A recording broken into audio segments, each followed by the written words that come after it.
those of you girls that like wearing leg chains and you have piercings all over your body, I am not sure you are going to like this video, because what this man is about to say now is going to make a lot of you very uncomfortable.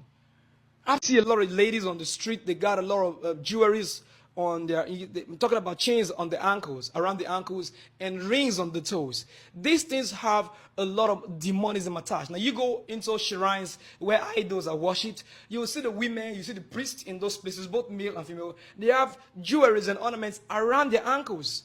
And these people would know, they wouldn't even want to open up to tell you the real thing, because this is a spiritual matter.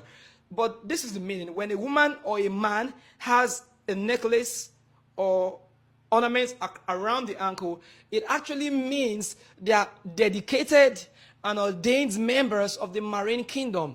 I'm talking about powers, demons under the sea, which is commonly known as the Mami water or the Mami spirit. People say, well, it's not